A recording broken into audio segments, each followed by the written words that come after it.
Welcome to the Across the Bar podcast, where we talk about how today's headlines are important for your success at work. I am Peter Rahbar.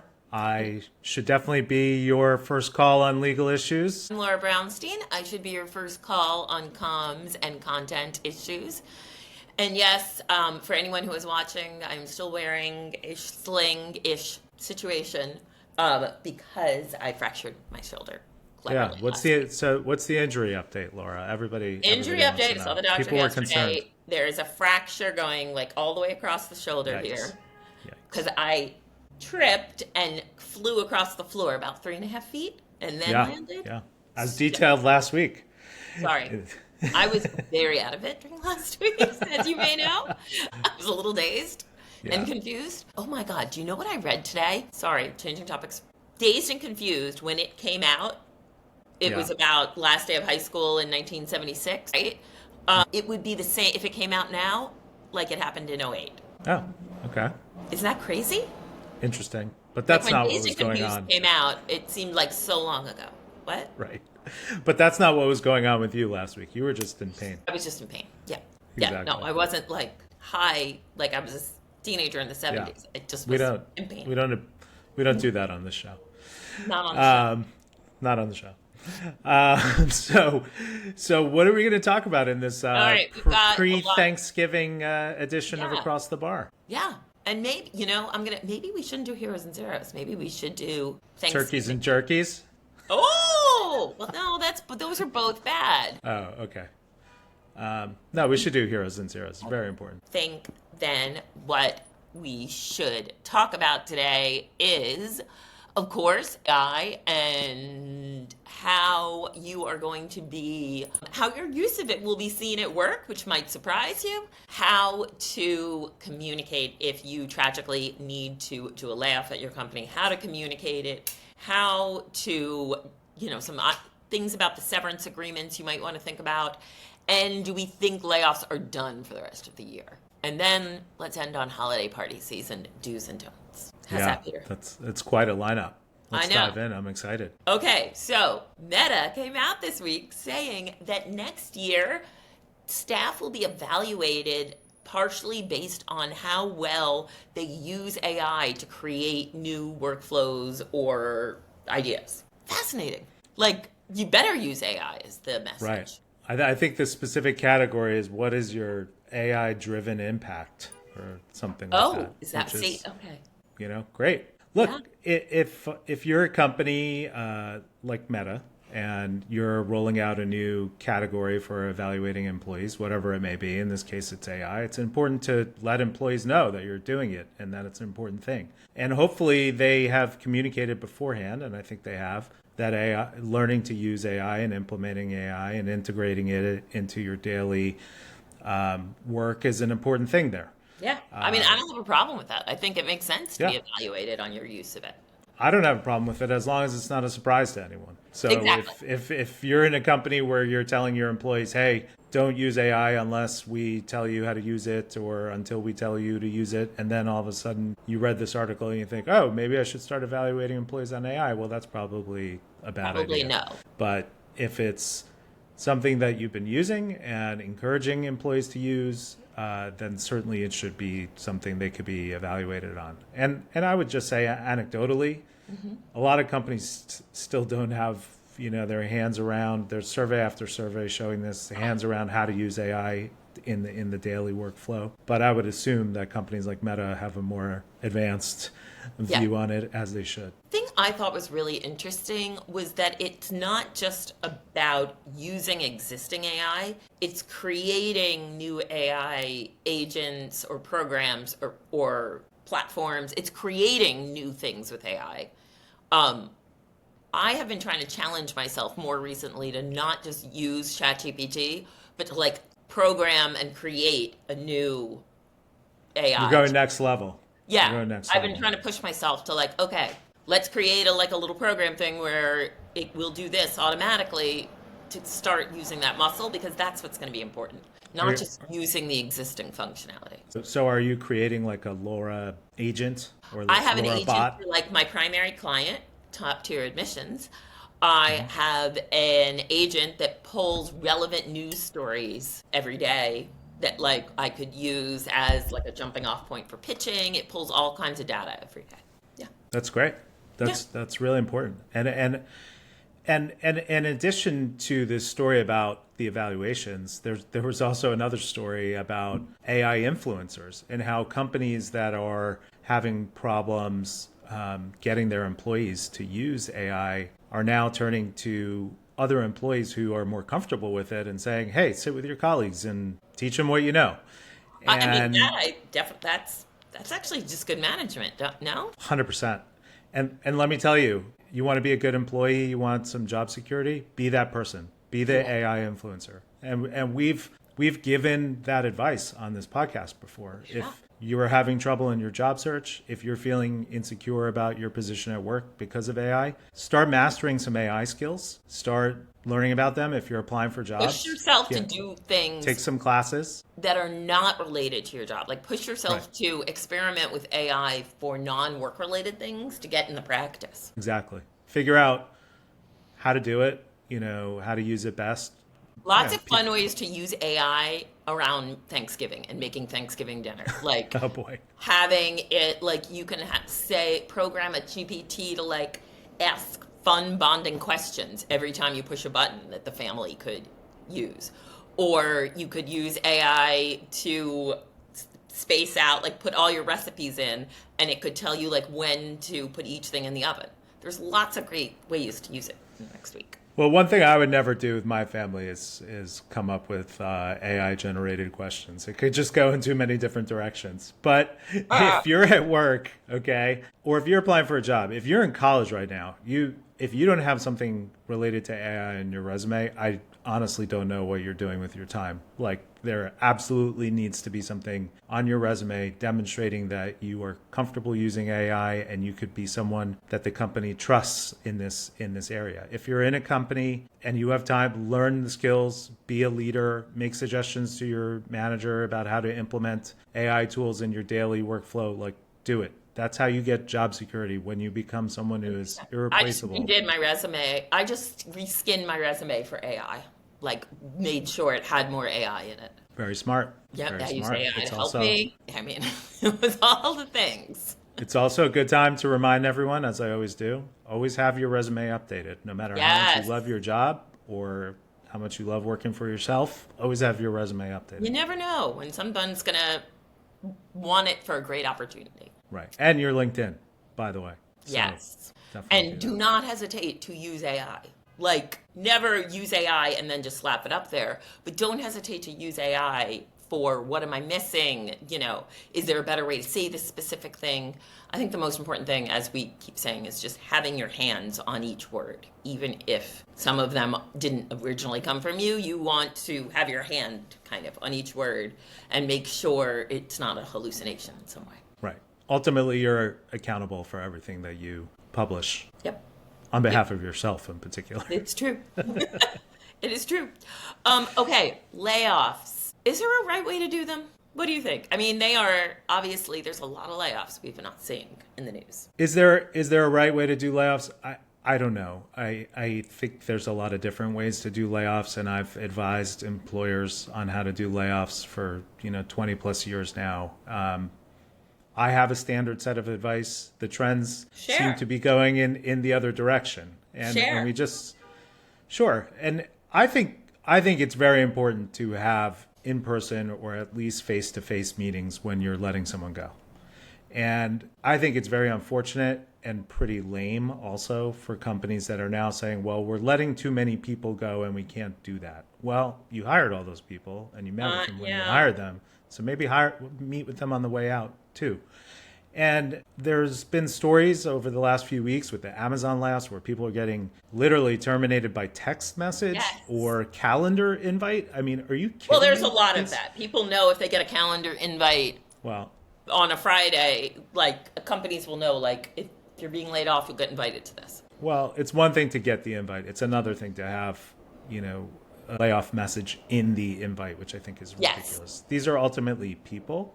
They need to be treated just as well. The text message is really, that is some Sex in the City, like Burger breaking up with Carrie on a Post-it. Yeah, that's some real bullshit. But I would say you need to sit, whether it's in person or on Zoom, and have a meeting with someone and communicate the news.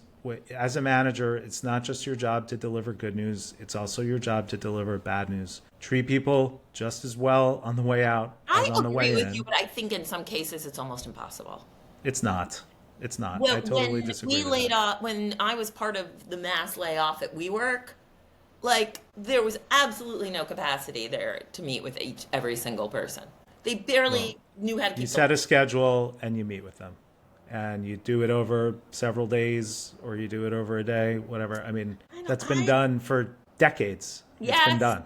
but sometimes I think it depends. I hear you, but I think it depends. There are definitely times where you're like, I don't need to have a conversation with you. I'm out. Well, look, in the WeWork situation, okay, if the whole company's shutting down, Yeah, basically, that's a little different. that's what I'm saying. Like, You have one big meeting where you say, look, we're shutting down the company. We've done everything we're we shutting down can. this entire division. Right.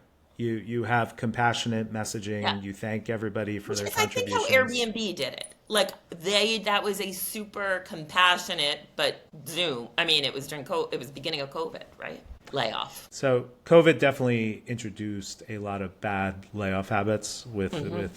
the rise of Zoom and video Hmm. conferencing. But now we're out of it, right? And we have people being required to come into the office, and we have consultants saying stupid things like, "Oh, the key of a layoff is to communicate the bad news as quickly as possible across a large swath of the employee population." No, that's not always the goal. The goal is to be compassionate and get people out of there safely, thank them for their contribution, and and because you still have employees working for you who look at how you're treating these people and they make the decisions about what type of company this Yeah. is based on how they handle these situations. Yeah. So there are different ways to do it depending on the situation, but I think if you have the ability to meet with people, whether it's in person or online, you have to do it. You have to. It's part of your responsibility. Hear you. I think in most cases, I think in most cases you are right. But let me tell you, a friend of mine who is a small business owner, she has a creative studio. That's not important. She's a small business owner. We love small business owners. We What do you mean do. it's not important? Of course it's important. It's important. I mean, the genre of her businesses is not relevant to the story. Is what I meant. Okay. So she, had some clients change their minds on things and had to lay off about half of her company. And larger industry shift, having nothing to do with her or her company's work, just industry shift. And she had to lay off about half the people. One of the people lives in I don't know what state it was, but whatever state, she was advised by her lawyers to not put any NDA in the severance agreement. And so she gave this person such an incredibly generous severance agreement, honestly. It was someone who was at the company less than a year. She gave them 12 weeks. Like, that's incredibly generous. And because there was no NDA as part of it, the girl went on Instagram and trashed the company the next day. What? Ungrateful. Ungrateful, but like that seems like she got terrible advice, legal advice. But can you Right. talk this through? That sounds unfortunate. She may have received some incomplete legal advice. It's states like, what state did you say it was? I don't remember. Oregon, I think. Maybe. Yeah. Oregon. Oregon. Yeah. Yeah. So Oregon and some other states, New York also.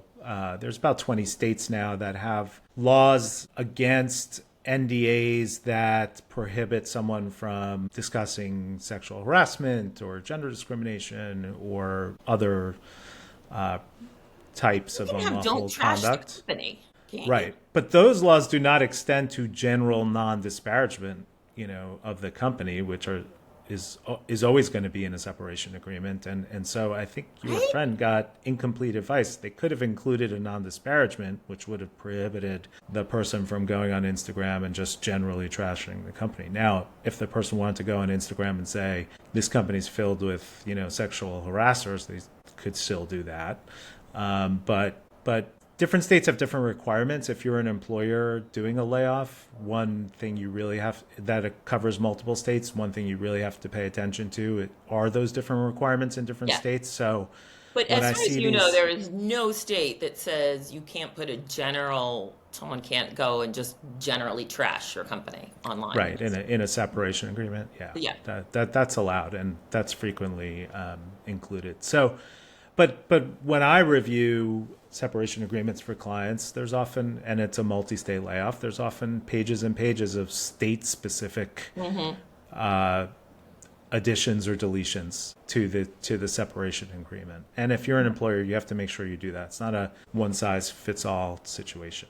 I will say generally, there was a trend before this administration of worker protections along those lines. And in the past year or so, they've So been what are the laws in mostly New York blown now? out of the water. Seriously, what is the law in New York now? I mean, New York on the NDA issue does have a prohibition on requiring NDAs related to sexual harassment or gender discrimination issues. Oh, So okay. So I can't just start like making fun of my past employers willy nilly. depends about what. Depends about Fair. what. But employers take non-disparagement clauses very seriously. So do Yes. employees. Sometimes there is room to make them mutual, and for some employees that is Oh, I always ask important. that to make it mutual. You've helped me put that in several clauses. Right, right. And companies will usually not agree to make them mutual to the whole company. They'll agree to a Just the specific leadership. specific set of people that are relevant to you.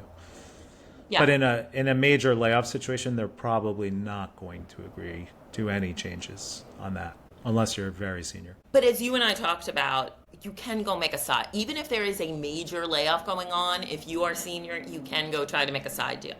I was able to do that at WeWork with Yeah, Peter's help. if you're But if you're senior, I was senior, and I did not want to be part of the. I wanted out of there. I didn't want to be part of the mass layoff. I was like, that will be the day I'm laid off. But like, let's just have a conversation on the side. right. So if you have some special value that's needed in transition post the layoff, because that's another important part of planning that companies do when they plan for layoffs is the transition period after and how we're going to get to the whatever the next phase of the company is. So if you have some value in that situation, but they don't want you long term, there could be a willingness to keep you on, and that's something you could negotiate for. If you feel that you were included in the layoff list because of a complaint you made or a sexual harassment situation or other protected activity, that could be something raised if you feel like the company targeted at a specific age group or gender group or And if race. you're over 40, Those could be you do not have to sign anything that day, right? What's that rule? Yeah, that's the OWBPA, the Older Workers Benefits Protection Act. So if you're in a layoff, you have 45 days to consider if you're over 40. Generally, you should have 21 days if you're being asked to release age-related claims. So typically in a layoff, no one's asked to sign right that day. Even people under 40 are given some time to do it. If you're being pressured to sign that day, you should really push back as much as possible. If you're over 40, though, absolutely you cannot be required to do that. You told me that when the WeWork layoff was happening, and I was like the Pied Piper going through the office being like, you don't have to sign. You don't have to sign. My lawyer said so. Well, I think most of those people ended up coming to you for help, so it all worked out. Yeah. But as the comms person, I would just say, be really clear with people, especially if they're young, about what the do's and don'ts of layoffs, both with the people who are still on staff and with the ones who are getting let go. We've talked about this before. There were kids at WeWork who had no idea that they couldn't just start forwarding all of their work product from their laptop. And it wasn't their fault. They had no idea. Nothing was communicated clearly there. But communicate clearly, like what's okay and what isn't. And after the layoff, try to bring together a group of people, your leaders who are staying. Bring together your leaders who are staying and say, we got this, we're making this happen. Go back and reassure and engage with your teams, is my advice. It's great advice. Great advice. And have a good, robust set of Q&As or FAQs, for... A tough question, FAQ, is good to go into any situation with. Yep. Okay. Our last major topic is holiday parties. Yeah, let's go. Evening. Let's Peter, go. have you ever done anything embarrassing at a work holiday party? Wow, what a great question. Have I ever done anything embarrassing at a holiday party? I don't think so. I don't. Okay, good. I don't think so. But I also, I've been working on my own now for 9 years, so it's been some time since I've been at a You company worked at holiday Hearst party. when they still had the shrimp, didn't they? Didn't you? I did get a Will couple you, years will of you the tell the shrimp. Yes. people about the shrimp holiday parties that are famous in magazine lore? You want to know why magazines have no more money? Peter's going to tell you a story. No, no, we're not going to get into that. But I will say, look, Hearst used to have fancy holiday parties with shrimp that people went nuts for. But lots why of did shrimp. you share Yes. that? Yeah, They were it's fine. famous. It's nostalgia, a long time ago. There were large piles of shrimp in the entrance to the holiday parties, which And used to Helen be Brown would come, didn't yeah, most of years, right? course. She was always a great person to be with at a holiday party Did you or ever any talk to party. her at a Yeah. holiday party? Oh, Sad I I never did a met lot of her. work with her. Yes, Oh, I'm so sad I never met her. That's so cool that you got to work wonderful, with her. wonderful person. Oh, Wonderful yay. person. All right, sorry, go on. That was a little And her husband too, everything. by the way. What? And her husband too, by the way, very successful movie producer. Yes, yes, yes. So here's my holiday party rant, which is, first of all, if you're a company, you should have holiday parties. Now, Laura, I know you like to accuse me of being like too serious and against workplace fun, but I think holiday parties are important and companies should have them. I think I it's a good. think they should have them, but not during the holiday season. Oh, wow. That is my hot take. Where should they? Have When should they have them? have a party the first week in January, or have some kind of get together like January, February when the world is dark. I feel that frequently during the holiday season, people are so busy that like, oh my God, I'm stuck at work for a party. Shoot me in the head. But maybe I'm just bah humbug. I think you have to have an annual wintertime event. I just think it doesn't have to be December. And it's nice to do things that are celebratory in January, February when the world is, days are short and people are crabby. So that's coming from a person who maybe just wants some extra time to watch her holiday movies that she's addicted to. I don't know. Maybe. But I mean, you're saying it like it's a bad thing. well, I mean, I understand what you're saying, but also if you're at a company and everyone in the world is having holiday parties and you're not, and yours is in January when everyone's starting diets and Freaking having psych. dry No. having dry January Yes. and whatever. Like, Oh my God, Peter, are you a dry January person? no, not at all. Never. God. My But God. people That would do be that. Crazy. If you were like spend the whole month being like, I'm not drinking seltzer. Whatever anti-dry January is, I'm that. So let's just Word. set that straight, okay? Word up. I think the January is like a little bit of a lame vibe. All right. It's cheaper for the company, I'm just going to say. Anyway, I think the lamest vibe is not having one. Especially if you have the means to have it, especially if you have some nice, holiday get together for your executives, but you have nothing for the rest of the employees. Like Yeah, this is that's a terrible look. Don't do that. this is an easy W for companies. Have something. If you don't want to have a party with alcohol, have a afternoon pie competition. I don't care. Have something Yeah, that's it festive can be and in fun. the office. It could be potluck if it has to be. Sure. And by the way, some of the best holiday parties I've ever been to were during the day. People brought their families. There were like cool activities, and it was not just like, office Christmas party, booze fest situation. Okay. The waffle parties and Yeah. stuff. In fact, my suggestion, which I'm sure you'll say is lame, is those parties are really the way to go. Like have something during the day, something that's like not focused on I'm all for alcohol. during the day. Yeah. I think it depends on the staff whether it makes sense to have a family one. When Yeah. You could decide whether to have family or not. Obviously, that makes it a bigger thing. But I'm a something. big fan of during the day. No one wants to have to stay after work. Also, having thrown many office Christmas parties, a great tip is seeing if you can take over a restaurant from 4 to 6 between Yes. their lunch and dinner, because they are going to give you a much cheaper deal on a room if it is between their two services than they would if it's during prime lunchtime or prime dinner time. That's a tip. Right. Although As I was a reading. restaurateur, well, if people want to have a party at Sip and Guzzle, Peter, what should they do? I mean, there's no chance it's available. I mean, I was reading a few weeks ago that the major New York restaurants were all already booked for their holiday parties, before November. But I agree with you. You should support your local restaurants and book something there if you can, whether you're in New York or elsewhere. I think that's a really great way to go. What's your number one tip for someone attending a holiday party? Be friendly and open. Just be nice and introduce yourself to people. Understand that everyone feels awkward in some way. Don't go and be I'm not good at these things. Everybody is has awkward moments. Don't drink too much, but really do a lot of, hi, Yeah. we never got to, or hey, we've never actually spoken, even though we're on emails. I'm Laura. I've done that a Right. lot, and people love that.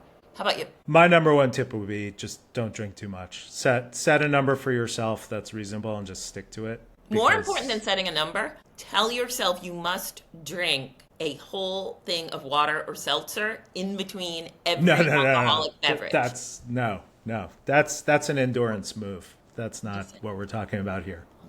My favorite drink for holiday parties is say you want a glass of club soda with a splash of scotch. Oh, there you go. Just a Well, splash. So you I feel would like say- something's happening, but it's really mostly a club soda. I would say limit yourself to 1, maybe 2 drinks. The goal is not to blow it out and have the best party ever. The goal is to just be friendly and nice and enjoy the moment and enjoy everyone together. Don't be that guy or gal or who gets fired because of their conduct. And by the way, it's happening again. I mean, I have had a number of instances of people who've been at company events, retreats, conferences, getting drunk, doing crazy things. It had gone away for a couple of years, but it's fully back. So don't be that person. Don't be that person. Okay, we have gone on long. We've got to Wrap it up. Yeah. Heroes and zeros. Yes. My zero is that I got fucking scammed this week. So I am a zero and scammers are zeros. I got an email. I'm going to just share what a fool I was. I got an email from NVIDIA's Human Resources talent recruitment saying they were interested in me for a head of marketing role. And I was like, I really like working for myself, but God, to work at NVIDIA, sure. Yeah, they have a lot of money. So I fill out all the forms. I give them my Oh, phone no. number. The whole thing was, I realized suddenly, I was like, oh my God, this is a scam. I'm an idiot. Sorry. I mean, I think the only downside is I'm just going to get more spam because all I gave was my phone number and email, but still annoying. Okay. Sorry. Yeah. Go on. So my zero. Anyway, look to see if you get a recruiting email, just check that the email address is exactly right for that company. If it's Nvita Co., it's probably not right. Take a look. Go on. Yeah. My zero is a repeat. I know you already disagree with it because I told you this is going to be my zero. But my zero for this week is Bill Ackman, who, again, insists on just trying to be the center of everybody's attention over and over again instead of just sticking to running his hedge fund. This week he was trying to give dating advice to young men. And he was encouraging them to go up to people in real life and say, "May I meet you?" as a means to start a relationship. I think anyone who encourages young people to approach one another in person in a friendly, non-threatening way is great. Does that sound jerky? Sure. But who cares? No, it's terrible. I don't know. Also, who cares what he says? And again, he's this seen is how well Scott Galloway has done with this stuff, and he probably is let me get some of that money. Scott Galloway's, a cultural commentator. Bill He Ackman's also a is hedge a fund. college professor. He sees young people interacting all day. Not all day, but No. over the course of years, he's seen a lot of it. My point is, people don't like billionaires telling them what to do, and he should just stop. All That's right. it. We're going to agree to disagree on that one. Same with others. Yeah. Just stay in your lane. Don't tell us how to live our lives. We don't care what you have to say. My hero of the week are, MTG. No. God love her. Come on. God love her. That crazy Oh. bitch. Fuck yeah. You really snuck that one in on me. MTG all the way. And you know what? Lauren Boebert, Nancy Mace, and Thomas Massey, I think you might be bad people. But it was not easy to stand up to the administration on this, and you did. So, more power to you, Yay. Peter. All right, my hero for the week is, again, New York centric. If you're visiting New York, the Sotheby's takeover of the Brewer, Yeah. the former Have Whitney you been? Museum. Yeah, I went last week. I snuck out one afternoon and visited on a little field trip with my sister-in-law who was in town. Nice. And it was amazing. 2 nights ago, they had an auction for one of the works that was on display, Mint. the Klimt piece that attracted the second highest price ever paid at an auction for a piece of art, $234 So million. beautiful. Leonard Lauder collection. Yes. And tonight there's an auction for the Frida Kahlo piece that was on display, and it could set a record for the highest price ever paid for Cool. a piece of art by a female artist. So Very that cool. is an interesting thing to watch, and maybe we could talk about it on a future episode. But I discovered this week that, or I was told this week and learned that pieces of art made by female artists go for a lot less than those made by male artists. So there's a gender gap Discover this? in art. I didn't know this. No one told me. But I'm not like a big art person. Okay. It makes a lot of sense. If there is an industry, assume there is a gender gap in pay. Yeah, there you go. So Yeah. All right. maybe I'm not. It's good. It's good to know that now. Let's see what this piece of art goes for tonight. Hopefully something Exciting. big. It's probably not going to be 234 million, but No, it was a but we'll see. beautiful painting. All right. All right. Thank Well, you, Sadie Rahbar, for producing this episode, as always. thanks to everybody for watching, listening, subscribing. Have a happy Thanksgiving. Happy Thanksgiving. Everyone, don't fight with your relatives. It's I'll not miss worth you it. next week, Peter. Bye. Yeah, I'll miss you too. All right. Take care.